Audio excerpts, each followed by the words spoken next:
Welcome to my new series of writing correct English. In the previous class, I had given you 6 sentences regarding correct English. Today also, I am coming up to you with 7 new sentences of writing correct English. I hope you will benefit from it, enjoy learning. First sentence I brought for you is the news are shocking. All these are wrong sentences. You have to correct them. पहले अपने दिमाग में बताओ, ये बनाना है आपको इस बात को, ये जितने भी sentences मैंने लिखे हैं, all they have some errors somewhere or the other. Her sentence पे कहीं ना कहीं गलती है. हम correct कैसे करेंगे और क्या होता है, ये सारी चीजें आप समझेंगे. The news are shocking. सबसे पहली बात तो ये कि जो न्यूज एक शब्द है, इसके बाद में आप देखें एस आया है. ये एस से आम आदमी समझता है कि एस का मतलब प्लूरल हो गया, लेकिन आपको एक बात बताएं, न्यूज हमेशा सिंगुलर में ही यूज होता है, और जब सिंगुलर में यूज होगा तो सिंगुलर वर्ब आएगा नेचुरली. तो हम क्या बनाएंगे, इसका करेक्ट क्या होगा, द न्यूज इज आएगा इसमें, बाकी सब ऐसे आ जाएगा, the news is shocking. This is first sentence for you. अब चले second sentence. The woman has 3 offsprings. Offsprings का मतलब होता है संतान. ऑफस्प्रिंग का मतलब क्या बताया, संतान. तो संतान के आगे कोई भी संख्यावाचक नहीं लगता.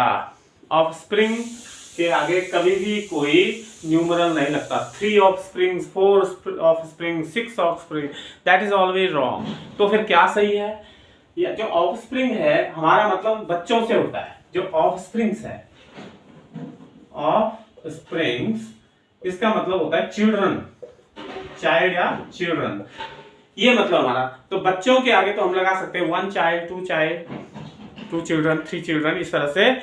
लेकिन ऑफस्प्रिंग के आगे कोई भी हमारा न्यूमेरल नहीं आएगा. और हमने क्या लिखा, द वीमेन हैज 3 ऑफस्प्रिंग. तो यहाँ पे ऑफस्प्रिंग नहीं आना चाहिए, अंडरस्टूड है, क्या आना चाहिए, चिल्ड्रन. हम लिखेंगे the women has 3 children. Right, हम ऐसे लिख सकते हैं, शी इज हर, या she is Sita's offspring, she is Ram's offspring. ये तो लिख सकते हैं, लेकिन ये नहीं लिख सकते न्यूमरल के साथ में, हम नहीं लिख सकते इसको. ही वियर्स हाफ पैंट्स. तो हम इसमें क्या लिखेंगे, बोलो, ही वियर्स. ये हाफ पैंट्स एक शब्द आप देख रहे हैं, मैं आपको इसके बारे में थोड़ा बताता हूं. Half pants, half pants is not an English word. Half pants English word नहीं है, ये हम केवल यहां हिंदुस्तान में यूज करते हैं. अंग्रेजी में हाफ पैंट्स कोई शब्द नहीं है, ना कोई एग्जिस्ट करता है, ये हमने अपना बनाया हुआ शब्द है. लेकिन जब अंग्रेजी की बात आएगी तो आपको इसे करेक्ट करना पड़ेगा. इंग्लिश में जो हाफ पैंट्स, जो हाफ हाफ हम बोलते रहते हैं, ये कुछ नहीं है, दे आर सिंपली शॉर्ट्स. क्या बोलते हैं इसको, शॉर्ट्स. तो याद रखो, कभी भी इंग्लिश में हाफ पैंट्स नहीं बोलेंगे, हम बोलेंगे ही वियर्स शॉर्ट्स. शॉर्ट्स में हाफ पैंट आ गया, सब कुछ आ गया, ये आपको देखना है. तो अंडरस्टूड. अब come over to next sentence. I have read a good poetry. यहां तक तो ठीक ही लग रहा है मुझे. I have read a good poetry. क्या है, what is poetry? Poetry is a collection of poems. Poems का कलेक्शन ही पोएट्री है. और पोएट्री कैसा नाउन है, एब्स्ट्रैक्ट नाउन है. काव्य भी इसको बोला जाता है. बहुत बड़े स्केल की कोई कविता काव्य, पोएट्री बोलेंगे उसको. और एब्स्ट्रैक्ट नाउन आता है. तो एब्स्ट्रैक्ट नाउन कभी प्लूरल नहीं होता है. तो आई have read a good poem. क्या लिखेंगे इसके लिए, पोएम लिखेंगे, ना कि पोएट्री. It's alright. चलिए ठीक है. There was no place in the hall. ज्यादातर कई लोग इसका यूज करते हैं इस तरह से. No place, बहुत सोच समझ के बोलना पड़ेगा. There is no place. No place, it means place doesn't exist. इसका मतलब ये होगा कि place तो exist ही नहीं करता. No place का मतलब क्या होता है, कई बोलते हैं there is no water in the glass. अरे no water means water doesn't exist. If water doesn't exist, how come we think of water? No, that's wrong way. आप देखो, I have there was no place in the hall. Place क्या होता है? Place तो place है, सब place ही है, जहां हमेशा प्लेस है। छोटी जगह को स्थान जो हमें चाहिए उसके लिए हमेशा रूम कहा जाता है। There was no room in the hall. इस बेंच पे जगह नहीं है। There is no place on this bench, गलत। There is no room on this bench. Space के लिए हमेशा रूम का इस्तेमाल किया जाता है। माइंड इट, रूम का लोग कमरे के सेंस में दिमाग में बात करते हैं, कमरा इसका मतलब होता है, तो हम हमेशा गलती करते हैं। आपके दिमाग में बात आनी चाहिए, रूम का मतलब कमरा तो आपको आता ही है, रूम का मतलब स्पेस भी होता है।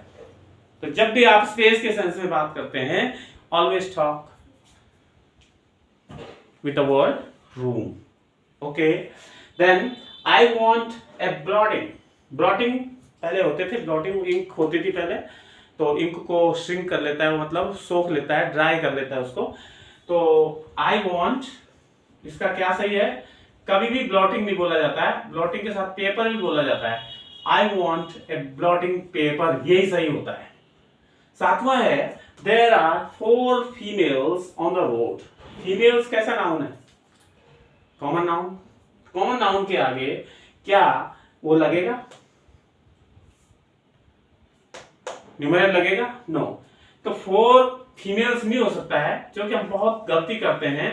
देयर आर 4 फीमेल्स मत लिखो, women, women on the road. तो 4 फीमेल्स मत लिखो, 4 वीमेन है वो। 4 फीमेल्स तो गलत हो जाएगा। कॉमन नाउन के आगे कभी भी न्यूमेरल नहीं आता है, जिस प्रकार से हमने ऊपर भी बताया था। ऑफस्प्रिंग्स के आगे न्यूमेरल नहीं आएगा, कॉमन नाउन के आगे न्यूमेरल नहीं आएगा।